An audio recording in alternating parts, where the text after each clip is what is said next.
On this episode of Hands on Cars, we dig up some history on Kevin Tetz before he shows us how to replace floor pans in the Camaro and then gets lost racing down in Nashville.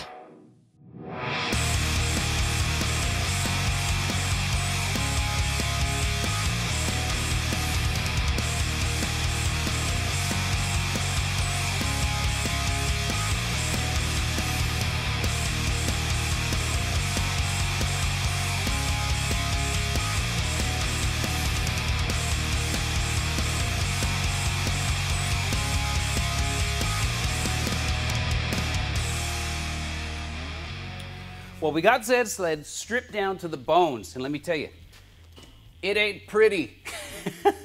It could be worse, but it could be a whole lot better, and it's worse than I thought, but at the same time, like you said, we got it down to the bones. The bones are solid. Frame rails are solid. We got some good cross bracing. It needs floor pans. Thankfully, there's lots of parts available for this car, and we got a little help.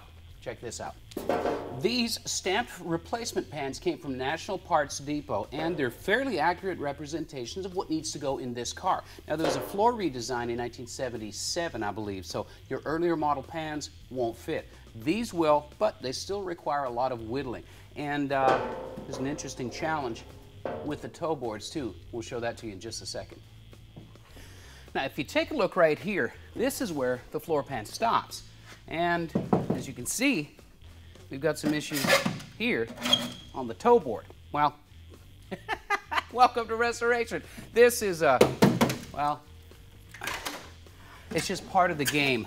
And this is a flat piece of metal, and that's a flat piece of metal. We're fine. We got some metal fab equipment. We got our two hands, and we got a BFH, so we can beat that sheet metal into submission, make the toe boards that we couldn't get out of a catalog. But there's still some tear down. We got brake lines, we got an e-brake, we got just some stuff to get out of the way. So speaking of get out of the way, I got to get out of my own way. Get some work done.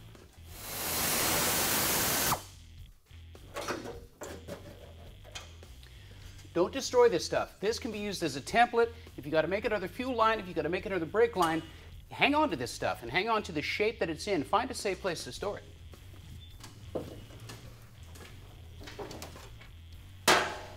Parts are shipped in a way to where they're raw steel and they're not going to rust. They've got a coating on them that protects them, and it needs to be wiped off before we start messing around. It just kind of eliminates that greasy feel.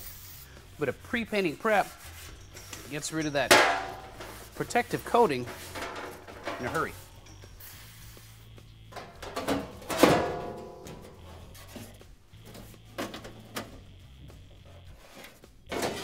And that gives me a reference to where I need to cut.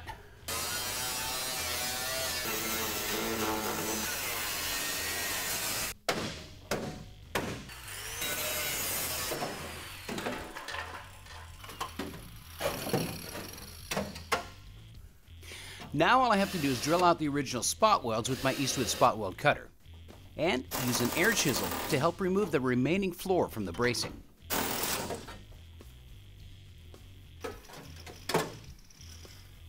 Tell a lot by the back side. That's not too bad. Side of the brace is okay. Now, while I clean the metal and get it ready to weld the new floor pans, let's see what's happening back at Eastwood. Hands on Cars is brought to you by the Eastwood Company. When you're restoring a car, truck, or motorcycle, Eastwood has everything you need to do the job right. Eastwood, since 1978. Well, Kevin's really tearing into the Camaro. That's a Mustang. But you know what would make his job a lot easier and a lot quicker? An Eastwood VersaCut plasma cutter. If you'd like to learn more about Eastwood plasma cutters, click the link below. Now, before we get some tips on how to install those floor pans, let's see if we can learn a little bit about the man behind the paint gun. I grew up in a small town in south central British Columbia, Canada. It was the Okanagan Valley. And me and my brother, my cousins Glenn, Wayne, and Alan, my Uncle Herb, we grew up around cars. My dad was a car guy. I think I learned that there's no such thing as can't from my mom. And my Uncle Herb had A&H used auto parts and cars from the 20s, 30s, 40s, 50s, 60s, even into the 70s. I learned from an early age that I love cars. I love everything about cars. I love fixing them. They scare the crap out of me. in the sense that I think I'm always in over my head. That's kind of where I grew up. I graduated high school, took shop classes, all that kind of stuff, and decided that I wanted to be a rock star. And I wanted to get out of town and go and become famous. And it was just going to be that easy. I'm going to join a band, and I did. I've been playing music in bar bands since I was 14 years old, and having a lot of fun with that, and developing that dream of one day being a rock star. And we see how well that worked out. And of course, it was the 80s. The 80s were very silly. We didn't know it, and it was great music. It was feel-good music, and that's what I like about it. Kind of like the 60s, you know. But the music of the 80s was about, let's go have a party. Get the girls, grab the beer, let's go and kick it, man. So we had a lot of fun. I traveled all over Canada, all over the United States, back and forth. I lived in LA a couple of times, nearly starved to death. Do I still play? Yeah, sometimes. I jam around, but I got it out of my system. And the one thing that I've figured out, the one thing that I'll always carry with me is that it had almost nothing to do with hard work as far as your success ratio. You had to bring it. You had to have, you know, a talent, good band, good songs, all that kind of stuff. But sometimes it just didn't matter how hard you worked. Whereas with cars, the harder you work, the nicer the car is, and the more you put into it, the more you get back out of it. So that was a really nice thing to realize. So I'm in the cars. I have no regrets with the music thing. I used to think I'd wasted 10 years of my life on the road. Didn't do it. No, it was great training for film production, for being in front of a camera, being in front of an audience, and all those kinds of things. So there are no wasted moments. It's all accumulative in the sense that it brings us where we are today, which is at my shop. So the Eastwood guys wanted me to show you around, show you a couple of the different things in the shop, what we work on, how I spend my time. Check it out. Now this is, of course, Jaded, my Pro Touring 66 Mustang Coupe, and it's a fun car. It's got almost 500 horsepower at the rear tires. It's very well balanced. It's got a full frame chassis, all race car suspension, all that kind of stuff. It's really powerful, and it's just a lot of fun. But what was more fun than driving it was building it. And what I learned from this car, I just can't wait to apply it to the next one, which is Project Z Sled. Now the shop is designed to be able to shoot 360 degrees with all the cool tools that you would ever want. All the Eastwood equipment, media blasters, welders, all the hand tools that I've gotten from the Eastwood catalog, just like you guys can, it's all here. And more importantly, it all works, and it all works great. Now this is something really cool. This is a fender that Ron Covell and I built on my first TV series, Classic Rides, on the DIY Network. It all came from flat stock, and it was just magic watching him work. I knew how great he was just from the videos that I had and just his reputation, but becoming a friend to him has been one of the highlights of my career, and this is just neat proof of that. Somebody kind of made a joke and called this the me wall. But there's stuff here that kind of reminds me of the great opportunities that have been presented to me in the time that I've been doing television. Another massive highlight, hanging out, talking cars with Jack Roush. I got to meet George Barris. It was wicked cool. We made the Eastwood color chart with the front end of Jaded. I am an idiot. And this is the other shop. This is where a lot of the body work gets done. Not so much filming, more body work. And this is a 1934 Packard with a hand-built Dietrich body. It's a Victoria. We're putting a paint job on it. We're getting it smooth.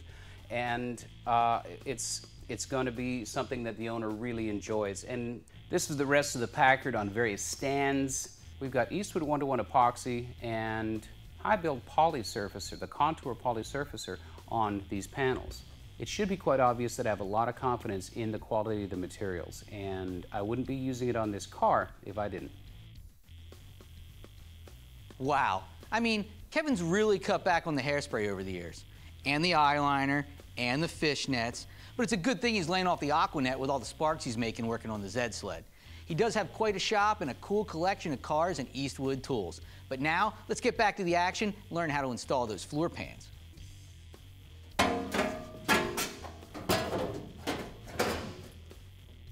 think it's going to work. I know it's going to work. Now we'll throw a handful of sheet metal screws at it and turn it upside down, see what it looks like.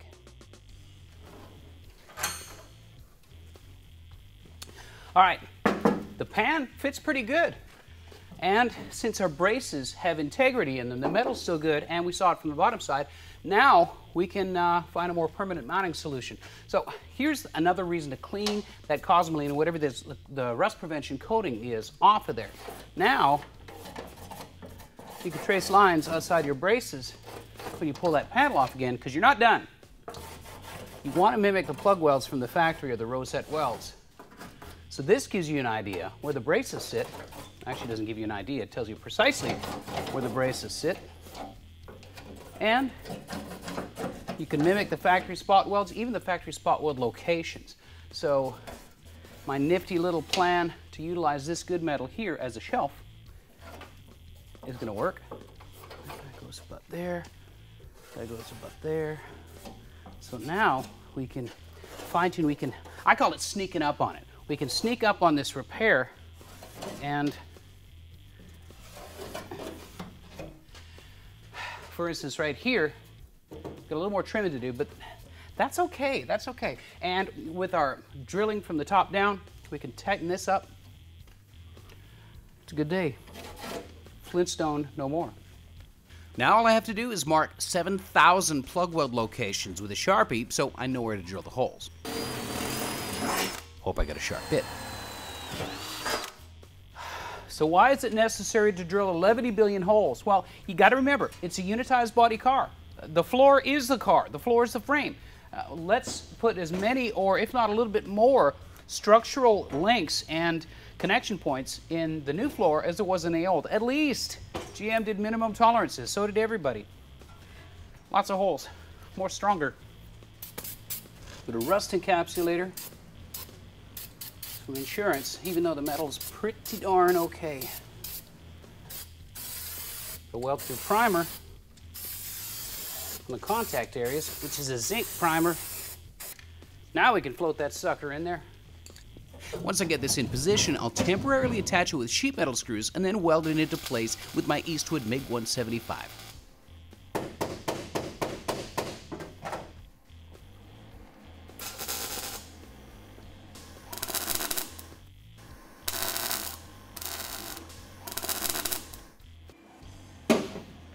Okay.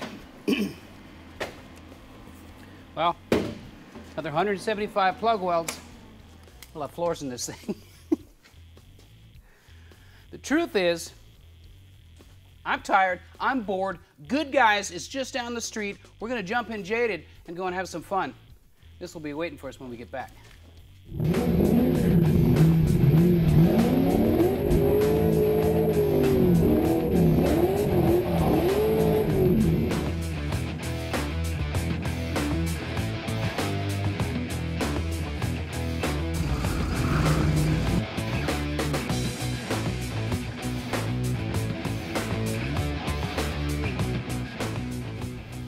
Now we're talking about Fotina and mocked up paint jobs to create an aged look. Well, this is the real deal, man. This is neat. The paint is actually faded.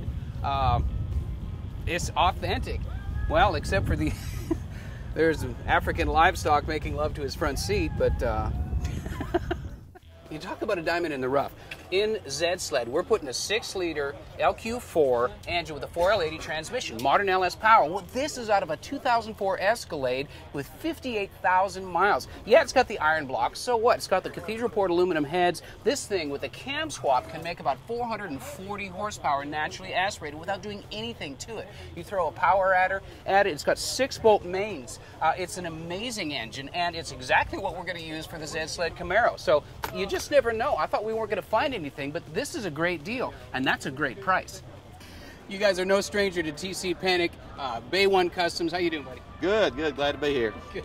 Well, Jaded, of course, is behind us. TC's Bay One shop was closed down for about, what, 10 weeks or something like that before SEMA Show in 2012, thrashing, getting this car ready. Some of the behind-the-scenes stuff that nobody ever really knows about, people getting cars ready for SEMA Show. Let's talk about what happened at SEMA. Okay, so the teardown was like nothing else, right? Well, before that, when Kevin called me, asked for some help, he was about, what, 5 weeks out, 6 weeks out? It was, yeah. He called me to his shop, said, I need a little help, and he said, well, I'll take you to Vegas if you help me. We walk into his shop, and his car is scattered over 3 bays of stuff. There was parts everywhere. And he said, and by the way, we're going to custom fit a dash. We need to chop this down, wrap it in leather. We're going to put this motor in. It was just out of control. Yeah. But when SEMA tears apart, the whole place just explodes. It's like it implodes. They announce, and everybody does a big applaud, and then the booths are just flying down. So we're driving the car out of the SEMA convention hall, and we want to avoid the parade because the car's not running right. It's missing like crazy. The cooling fans aren't working, and there's a big electrical problem somewhere. So, you know, it's starting to overheat, and it just got really crazy. We got funneled into the parade, didn't we? Yeah, we got funneled in the parade. We were low on water. We pull over. Kevin jumps out, gets in a Coke machine, gets some Donzi water. We're filling the radiator up. Then the coolant fan wasn't working.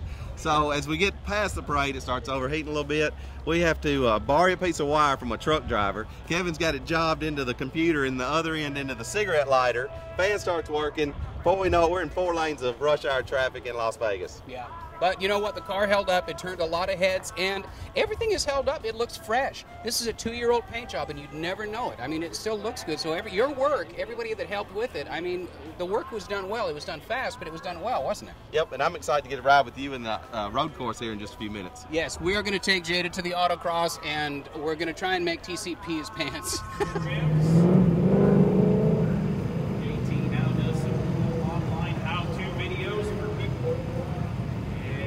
See, I told you those Canadians don't know their way around their course.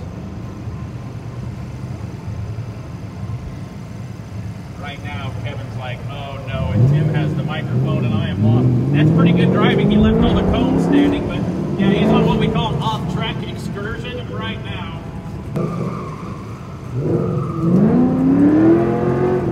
Kevin debuted this car a couple of year and a half ago. He on the finish line. I missed everything. I didn't hit cones, but I missed the road course. It happens. It's a very complicated course. Brian Finch, he got lost the first time out, so it makes me feel a little bit better. The car did great. I can't wait to leg it out again. Maybe I'll actually find the path this time.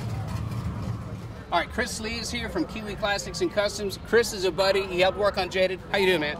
Very good, thanks, Kevin. Good deal. Well, talk to me about your Mustang. Okay, well, it's a 66 coupe. Yep. It's originally an old 6-cylinder car and got a good solid body, and we just cut it up. Yep. Majorly cut it up. We channeled the body down over the chassis and basically cut and chopped every single panel on it. Yeah. Well, you were just talking to me about the wheels. That's a 315 tire on a 10.5-inch wheel. How did you do that on the back end? Well, to fit it in, we moved the inner wheel wells in an inch, and then we pulled the whole fender off the car. We took both sides, we took the quarters off, stretched them out, pumped them out, and gained about 4.5 inches in the rear fenders.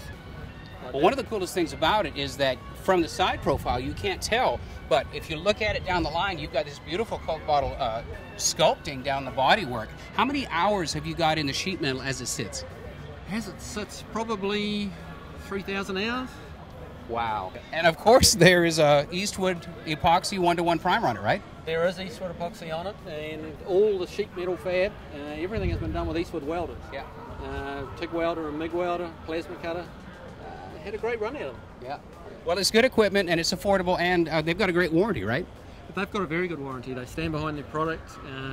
I had a little issue with one of my MIGs, and they pointed out to me that it was still under warranty, sent me a new welder.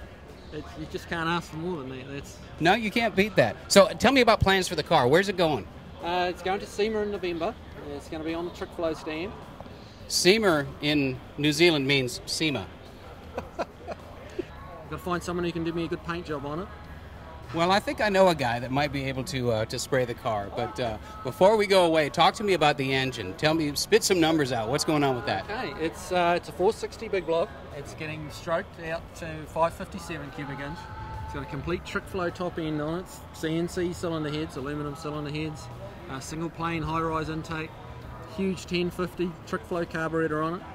And we're projecting around 750, 800 horse. Chris is very familiar with driving without any traction at all. He used to actually co-pilot and navigate and race rally cars in New Zealand and where else in the world? Australia? I've rallied in Malaysia, in China, Australia. Yeah, a few different places, yeah. So steering with the back end is no stranger to Chris Lee. Well, Chris, thanks so much for your time and also for all the help on Jaded. You were instrumental in helping me get that car done. I can't thank you enough, man. Fantastic work. Great work. Thank you. Thank you very much. Go, man. Well, good guys, success. Met some old friends. We didn't find any parts. Legged the car out on the autocross, and it did great. I didn't do so good, but the car did great. And thanks to Elasti-Wrap, I didn't mess up my forged aluminum hoops, and just peel it off, and we get our old wheels back. Thanks for watching. Hands on Cars. It's kind of fun. On the next episode of Hands on Cars, Kevin replaces the roof on the Zed sled before stopping by the Eastwood Summer Classic for a ride in the Street Rodder Road Tour 59 Impala.